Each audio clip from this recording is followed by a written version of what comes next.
Fala galera, beleza? Aqui é o professor Bruno Marques e seja bem-vindo ao Desafio Semanal de Discursiva, um projeto em que eu escolho um tema desafio e trago a resolução desse tema desafio para você, né, junto com diversas dicas de prova para você conseguir um bom desempenho na sua discursiva, tá? Antes de começar a resolução, vou trazer algumas orientações gerais para que você possa aproveitar ao máximo esse tema desafio. É importante que você tenha acesso ao enunciado da questão, para que você possa praticar e só depois ver como eu fiz a redação. E aí você pode comparar para verificar se está boa ou não está a sua redação. Se você não recebeu o enunciado, tem um link aqui embaixo em que você pode se cadastrar para poder receber esse enunciado com antecedência e participar de todos os desafios semanais, beleza? Agora, se você também está vendo o desafio aqui, mas queria temas mais direcionados para o seu concurso, eu te convido a conhecer a Biblioteca de Discursiva. É um sistema de questões em que você tem acesso a mais de 10.000 questões discursivas e várias delas já com resoluções em vídeo, né? Então, se você quer um treinamento um pouco mais focado, dá uma olhada na Biblioteca Discursivas, beleza? Agora, fique com a resolução do tema desafio da semana.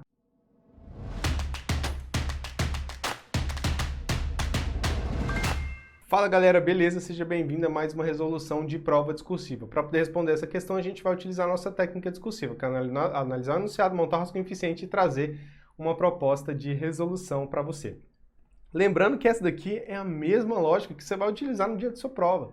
Você vai pegar a sua prova lá, analisar o enunciado, montar um rascunho com as principais informações que devem constar no seu texto e depois você vai montar a proposta de resolução final para ser enviada para correção do examinador, beleza? Então essa é a mesma lógica que você vai utilizar na sua prova, então vamos seguir aqui a mesma ordem, tá? A questão essa daqui, ela foi aplicada pela Banca Sebrasp no concurso da Procuradoria-Geral de Sergipe, um concurso de alto nível, né? Em 2017 ela foi adaptada para o nosso treinamento, tá? A questão ela é composta por uma situação hipotética, pelo comando da questão e pelos tópicos, que é aquela estrutura padrão da Banca Sebrasp, né? Tá? Na situação hipotética, ela traz uma situação aqui de uma alíquota adicional de 1% que estava sendo cobrada em uma lei, né? E essa lei foi declarada inconstitucional pelo STF. E aí uma empresa que estava enquadrada nos requisitos da lei entrou com um pedido na Secretaria de Fazenda solicitando a restituição desses valores pagos a mais, né? Só que aí a Secretaria de Fazenda falou o seguinte, ó, não, você não tem direito de receber essa restituição, porque quem pagou de fato essa alíquota não foi você, mas foi o consumidor final. Então não tenho nada para te devolver. É basicamente essa historinha que a banca examinadora contou. E aí, com base nessa história, ela pede o seguinte, ó. Redija um texto dissertativo, e aqui a gente pressupõe aquela estrutura de introdução, desenvolvimento e conclusão, tá? Abordando os seguintes aspectos. E aqui vem 4 aspectos, que são 4 tópicos. São tópicos padrões, porque eles vêm listados, né? E cada tópico possui uma pontuação, beleza? Então é bem padrão da Banca Sebrasp isso. Vamos lá, então vamos analisar esses tópicos. Primeiro, no tópico 1, a banca pede o conceito de repetição tributária e dispositivos normativos aplicáveis ao Instituto, tá? Então aqui você tem 2 subtópicos. Você tem que falar sobre o conceito de repetição tributária e você tem que falar sobre os dispositivos normativos que são aplicáveis ao caso, ao Instituto, né, que é a repetição tributária. Então são 2 subtópicos. Então você tem que ficar atento para poder responder esses 2 subtópicos. Depois, distinção entre contribuinte de fato e contribuinte de direito. Então, contribuinte de fato, subtópico 1, contribuinte de direito, subtópico 2. Então, você vai ter que distinguir, ou seja, trazer os conceitos de cada um dos dois, diferenciando-os. Depois, distinção entre tributos diretos, subtópico 1, e tributos indiretos, subtópico 2. Novamente, mesma estrutura. Você vai ter que trazer o conceito de cada um, distinguindo-os um do outro, tá?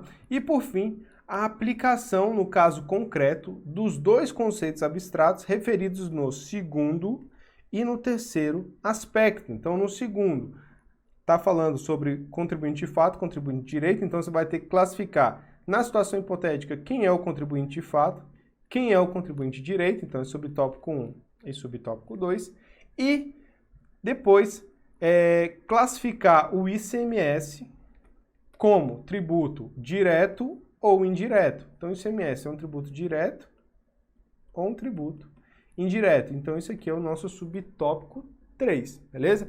Então, é um tópico com 3. Agora, olha que interessante, né? Às vezes, quando você pega uma questão dessa, você lê a situação hipotética, você já quer fazer o seguinte, opa, eu quero analisar aqui se o posicionamento da Secretaria de Estado de Fazenda está correto ou não está, né? Porque, nesse caso aqui, ele trouxe a situação toda e eu quero me posicionar sobre isso. Só que isso não está sendo pedido nos tópicos, tá? Então, quando que você vai trazer essa análise final? Lá no parágrafo de conclusão, se sobrar espaço. Por quê? Porque 95% da sua nota está na resposta aos tópicos. E a banca, nos tópicos, está pedindo outras coisas. Então, você vai focar em responder o que a banca está pedindo nos tópicos. Sobrou espaço, aí você se posiciona sobre a situação toda, né? Que é esse requerimento da empresa Ômega. Se é válido, se não é, se a Secretaria de Fazenda fez bem, fez certo ou não, né? Em não acatar o pedido, né? Então isso aí você vai fazer lá no parágrafo de conclusão, se sobrar espaço. O mais importante é responder o que está sendo solicitado nos tópicos. Isso aqui é importantíssimo na Banco Sebrasp, tá? E esse tipo de questão é interessante da gente fazer justamente por isso. Você tem que estar atento ao que a banca está pedindo nos tópicos. É ali que está a sua nota. Show? Massa. Então vamos lá. Como é que a gente vai montar o nosso rascunho eficiente? A gente utiliza a estrutura argumentativa de um texto dissertativo, tá? O assunto, direito tributário, o tema, que é um resumo da situação, e os tópicos estão todos descritos no enunciado. Você pode extrair isso facilmente do enunciado. Então, o que falta montar? É a tese. A tese é o objetivo do documento. Aí você vai colocar assim, ó, o objetivo desse documento aqui é o examinador me dar nota máxima. Não. Nesse caso, é o objetivo do documento no contexto do enunciado. Você vai colocar como tese aqui o seguinte objetivo: avaliar o pedido de restituição dos valores pagos de ICMS, né? Que no final é o que está sendo de fato feito, né, na situação hipotética. Logicamente, você vai apresentar essa tese na conclusão. Por quê? Porque você vai responder isso aqui. Mas para fins de texto, todo texto dissertativo precisa ter um objetivo.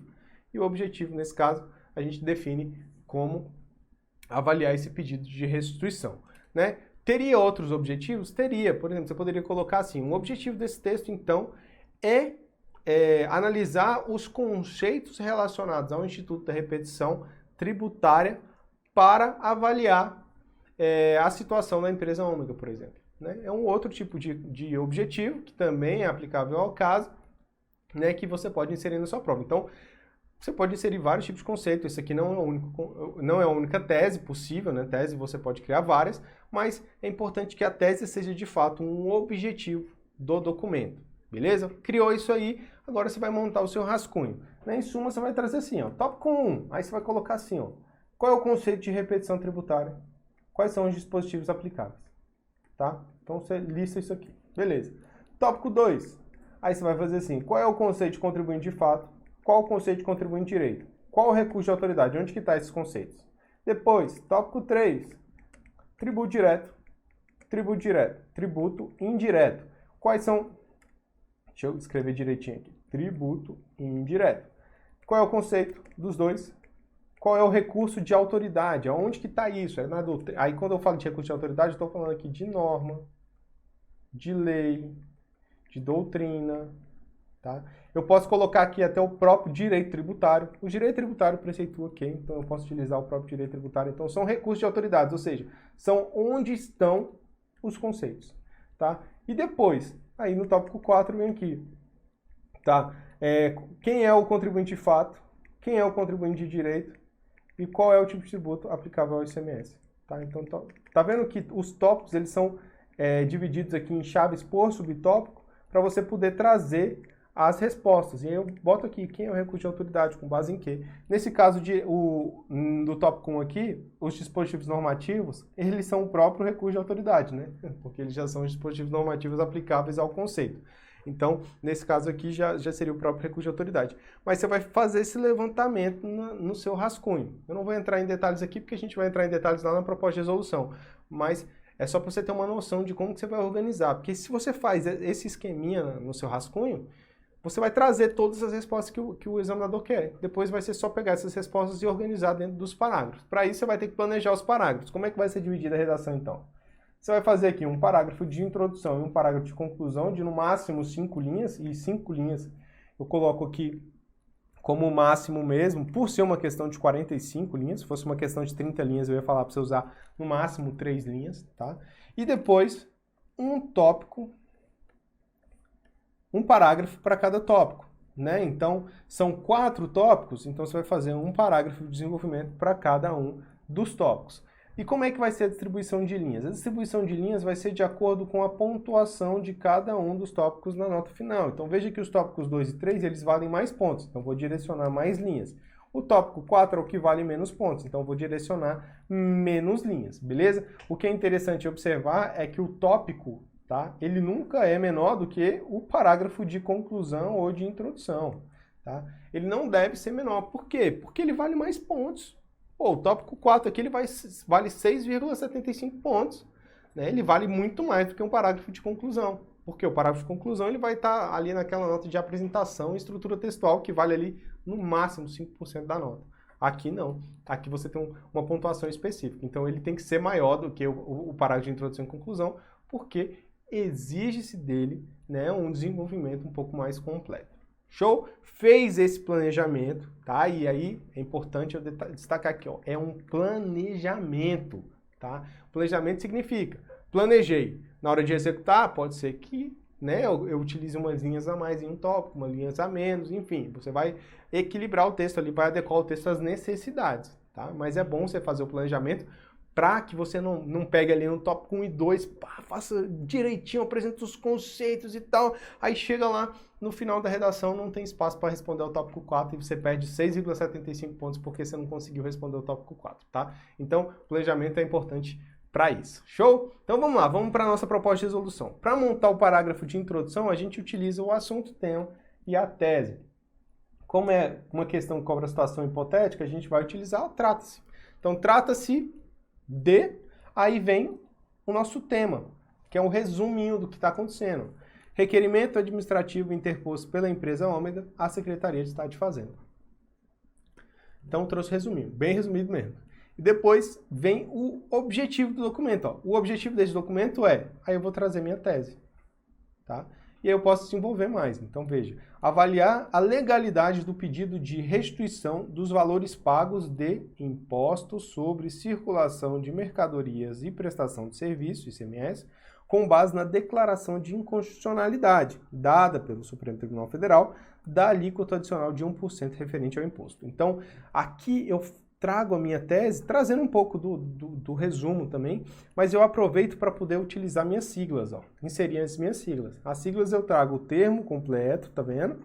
E depois, entre parênteses, a sigla. A partir de agora, no meu texto, se eu quiser fazer referência a ICMS, eu só jogo ICMS. Se eu quiser fazer referência a STF, eu só jogo o STF. Eu não preciso escrever o texto, o termo completo mais. Eu posso só usar a sigla, beleza? Essa forma de utilizar a sigla aí, você já sabe, mas é só para poder reforçar aí o conhecimento. Então, na introdução, veja, trago um pequeno resumo e deixo claro qual é o objetivo do documento. Basicamente isso. Poderia fazer uma tese menor? Poderia. Poderia vir só até aqui? Poderia. Não precisava detalhar tanto, né? Mas, para ficar legal aí numa redação de 45 linhas, dá para poder fazer uma introdução dessa forma. Show de bola. Agora vamos para os tópicos, que é a resposta ao que foi solicitado. Então, lembrando, no tópico 1 a gente tem que apresentar o conceito e os dispositivos normativos. Preliminarmente, é preciso conceituar a repetição tributária e indicar os dispositivos normativos aplicáveis. Beleza? Então, no tópico frasal, eu faço referência ao tópico do enunciado, listando os subtópicos. Tá? Então, eu vou ter que trazer o conceito, ó, conceituar, e os dispositivos legais. Isso aqui é uma estratégia de prova para quê? Quando o examinador lê essa questão, ele tem certeza que você está respondendo ao tópico 1, beleza? Então, porque você faz referência direta ao tópico 1 do enunciado. Outro ponto importante, o tópico frasal em um parágrafo de desenvolvimento, ele serve para poder apresentar a ideia central do seu texto. E a ideia central é responder ao tópico 1, não é? Então, o tópico 1 é a ideia central. Então, por isso que você faz essa retomada, bem direta mesmo, bem objetiva. E só isso, você faz retomada e ponto. Agora você vai trazer a resposta, tá? E aí você traz a resposta no argumento principal. Segundo os artigos 165 a 169 do Código Tributário Nacional, o que é isso aqui? Isso aqui é um recurso de autoridade, mas também é o quê? Os dispositivos normativos aplicáveis, tá? Então já estou trazendo aqui a resposta ao tópico 2. Por isso que eu utilizei os artigos. Normalmente em prova eu nem utilizo, eu só coloco segundo o Código Tributário Nacional. Mas como ele pediu os dispositivos, aí você traz os artigos, tá? A repetição de indébito tributário é um direito concedido ao sujeito passivo à restituição total ou parcial do tributo já pago, tá? Então, o que eu fiz aqui? Eu trouxe o conceito, tá? Então, eu já respondi ao tópico 1. Aqui eu já respondi. Por quê? Porque eu já trouxe o conceito, não trouxe? Tá aqui. Já trouxe o dispositivo normativo, trouxe, tá aqui. Então, aqui eu já respondi. Porém, a gente sabe que uma prova da Banco Sebrasp, o examinador exige um pouco mais de desenvolvimento do texto. Não era uma questão de 45 linhas, eu não vou responder um tópico em 3 linhas. Né? Ah, Bruno, mas está certa a resposta. Eu sei que tá, mas a banca pode dizer que não houve um desenvolvimento satisfatório. Ou ela pode exigir outras coisas. Por quê? Porque é uma questão longa, então ela vai exigir um pouco mais de argumentação do candidato. Então você tem que trazer mais argumentos. Tá? Aí, quais são os argumentos a mais? Vamos trazer aqui, então, quais são os casos em que se aplica a repetição de indébito tributário, porque isso também faz parte dos conceitos, né? Então, tal instituto, qual a repetição tributária, se aplica nos seguintes casos. Aí você vem e lista os casos aqui, ó. Quando houver cobrança ou pagamento espontâneo de tributo indevido ou maior que o devido em face de legislação tributária aplicável ou de natureza ou circunstâncias materiais do fato gerador efetivamente ocorrido, né? Então, nesse caso, cabe a repetição tributária. Quando houver erro na identificação do sujeito passivo, na determinação da alíquota aplicável, no cálculo do montante do débito ou na elaboração ou conferência de qualquer documento relativo ao pagamento, ou quando houver reforma, anulação, revogação ou rescisão de decisão condenatória. Então, essas são as 3 situações em que a norma permite a aplicação da repetição de indébito tributário, beleza? Importante ressaltar o seguinte, tá? Olha aqui, ó, eu utilizei uma enumeração, botei aqui 2 pontos, aí coloquei A, B e C, tá? Pontos importantes. Para separar esses termos, eu uso ponto e vírgula. Antes do último termo, eu coloco ponto e vírgula e o conectivo, ou numa enumeração aditiva, o E, tá? Então, nesse caso, é ponto e vírgula e o O. Show? Massa. Agora, preste atenção na estrutura sintática dos termos enumerados. Ó. Quando houver. Veja que eu inicio da mesma forma, para mostrar que é uma enumeração. Então, eu utilizo a mesma estrutura sintática. Precisaria ser o mesmo verbo? Não. Quando existirem, poderia utilizar outro verbo. Sim. Mas o quando, como eu usei no primeiro, eu tenho que repetir em todos, tá? Para poder manter o paralelismo sintático, tá? Isso aqui é uma regrinha de paralelismo que muita gente erra em prova, então eu estou colocando aqui para você ter esse domínio, porque quando você for utilizar um recurso desse enumerativo, você tem mais facilidade para poder estruturar a sua resposta, tá? Então, isso aqui está a resposta ao tópico 1, respondi aos 2 subtópicos. Vamos para o subtópico 2. Distinção entre contribuinte de fato e contribuinte de direito. Então, ademais, o elemento coesivo aditivo. Para fins de análise, é importante destacar que há uma distinção entre o contribuinte de fato e o de direito. Contribuinte de fato e o contribuinte de direito. Aí eu venho, então, ó, meu tópico frasal, referência direta ao tópico do enunciado. Aí vem, ó, conforme a doutrina, recurso de autoridade, beleza? O contribuinte de fato. Aí eu vou trazer aqui o conceito de contribuinte de fato. Foi o primeiro que eu citei aqui, é o primeiro que está citado aqui no enunciado. É a pessoa que sofre o encargo financeiro do tributo, sem realizar o fato gerador nem participar da relação tributária. Não participa, mas ele que recebe de fato o encargo. Ele é uma figura típica dos tributos indiretos, beleza? Que é o caso do ICMS, inclusive. Já o contribuinte de direito, aí ó, o segundo aqui, 2 de direito, contribuinte de direito, é a pessoa que realiza a situação que constitui o fato gerador, ficando obrigada ao pagamento do tributo. Então, ele tem simultaneamente o débito e a responsabilidade pela obrigação tributária, beleza? Então esse aqui é o contribuinte de direito. Show? Então eu trouxe aqui o conceito ao subtópico 1, conceito ao subtópico 2. Eu só quero frisar para você que a resposta ela é dividida assim, ó. Uma parte, duas partes, aí vem 3 partes, 4 partes. Então aqui, ó, presta atenção, aqui, ó, aqui. Vamos fazer bonitinho aqui, e eu gosto de destacar isso aqui, porque às vezes com a cor você visualiza melhor. Então aqui é o meu tópico frasal, retomando o tópico do enunciado, beleza? Depois, aqui vem o recurso de autoridade, tá? De onde você está tirando a resposta, que é aqui no caso conforme a doutrina. Aí aqui, ó, eu vou responder ao primeiro conceito, tá? Então aqui é o nosso argumento, que a gente chama de argumento principal, respondendo ao subtópico 1. E aqui é o nosso argumento principal, respondendo ao subtópico 2, tá? Viu? Então, estrutura. Então, tópico frasal, recurso de autoridade, resposta ao tópico 1, resposta ao subtópico 2. Beleza. E aí ainda a gente pode destacar aqui o seguinte, que no início do tópico frasal e entre a resposta ao argumento principal 1 e a resposta ao argumento principal 2, a gente vai inserir elementos coesivos. Tá? Então é o que a gente faz aqui. Já o contribuinte de direito, retomando o contribuinte de direito que foi citado aqui, ele, tá? Então toda vez que começar um parágrafo novo, um período novo, desculpa, e um parágrafo novo, a gente utiliza o elemento coesivo, beleza? Por que que eu fiz faço isso aqui pintadinho para você? Porque a gente vai ver que essa estrutura é a mesma que a gente vai utilizar nos próximos parágrafos. Dá uma olhada aqui, ó. Tópico 3. Pede diferença de tributo indireto, ou direto e indireto. Então são 2 subtópicos. Aí veja, ó. No que tange a natureza dos tributos, isso aqui é um elemento coesivo, beleza? Frisa-se que há também uma distinção entre tributos diretos e indiretos. Tributo direto, tributo indireto. Então, meu tópico frasal, viu? Em azulzinho. Depois, qual é a outra parte? Recurso de autoridade. Recurso de autoridade. O direito tributário preceitua que agora eu respondo ao subtópico 1. O tributo direto incide sobre a pessoa que efetivamente paga o tributo. A mesma pessoa que figura na relação tributária é a que arca financeiramente com o tributo. Então, trouxe aqui o conceito do subtópico 1, certo?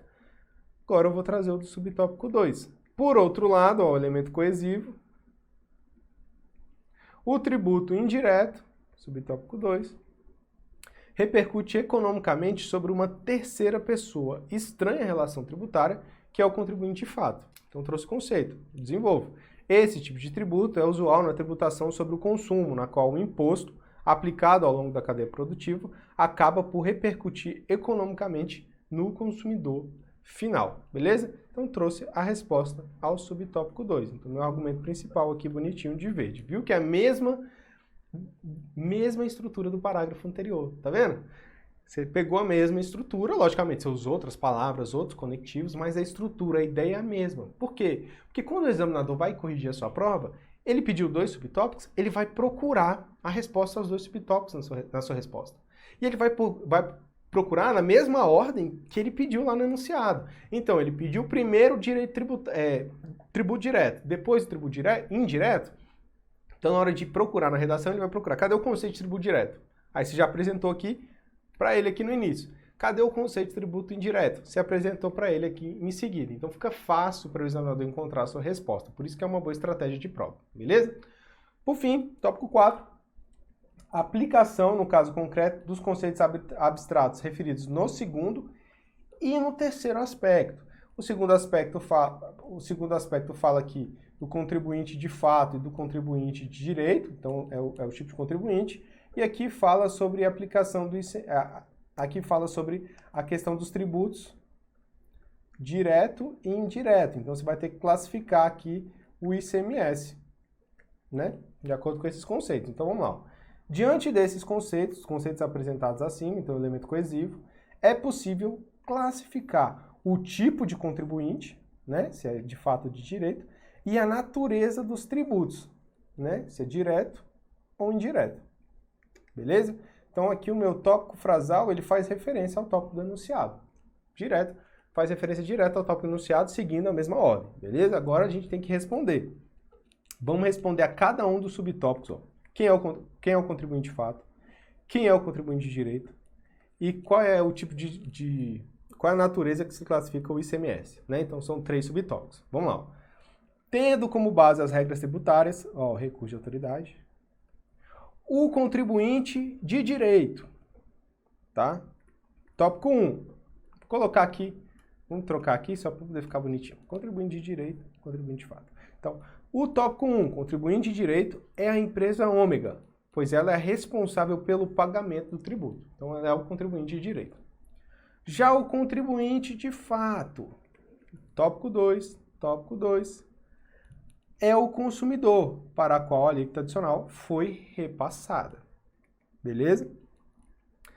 Então, respondi aqui, ó, eu respondi ao subtópico 1, aqui eu respondi ao subtópico 2 e agora falta responder ao subtópico 3. Ó. No que diz respeito ao tributo, percebe-se que o ICMS é um tributo de natureza indireta. Por que é indireta? Pois repercute sobre a terceira pessoa estranha em relação tributária, isso é, ao consumidor. Então, respondi ao subtópico 3. Então, meu argumento principal aqui, ó, respondeu cada argumento a um dos subtópicos. Beleza? Então, como todos os subtópicos foram respondidos, atendi ao que o examinador solicitou. Beleza? Bruno, acabou minhas linhas. Tá ótimo, finalizou seu texto aí. Beleza? Por quê? Porque você respondeu a tudo que foi solicitado, não sobrou linhas, não precisa trazer mais. Agora, Bruno, sobrou algumas linhas. Fazer minha conclusão, pode? Pode. Como é que você vai fazer sua conclusão? Você vai buscar lá a sua tese. Qual era a tese? Não era avaliar o pedido de restituição? Então, coloca. Percebe-se, portanto, que no caso concreto, a decisão preliminar da Secretaria de Estado de Fazenda que nega o requerimento administrativo é adequada. Então, ó, me posicionei sobre a tese, né? Então, avaliei o pedido e digo o seguinte, ó, a Secretaria de Fazenda agiu de forma correta ao negar esse pedido, né? Por quê? Com base na jurisprudência consolidada dos tribunais superiores, a empresa ômega repassou a alíquota ao consumidor de direito, que é o consumidor final, não fazendo jus à restituição dos valores pagos referentes à alíquota nacional. Tá? Como ela repassou essa alíquota para o consumidor final, ela não tem direito. Ah, Bruno, mas se o consumidor final tiver dado uma autorização expressa para a banca poder pedir, para a banca não, para a empresa poder pedir essa restituição. Aí beleza, aí é uma outra situação, e essa situação ela não está expressa no enunciado. O enunciado não fala sobre essa autorização do consumidor final. Então a gente não pode considerar isso como válido. Poderia até colocar aqui. Só seria válida se tivesse apresentado tal documentação. Beleza. Poderia justificar dessa forma. Mas em tese, como o enunciado não trouxe nada, eu não vou criar nenhuma situação. Vou só com base no que o enunciado trouxe. E com base no que o enunciado trouxe, a empresa não tem direito à restituição. Beleza? Se tiver ficado com alguma dúvida, você pode entrar em contato aí comigo pelo e-mail, pelo Instagram ou pelo Telegram. Um forte abraço e bons estudos.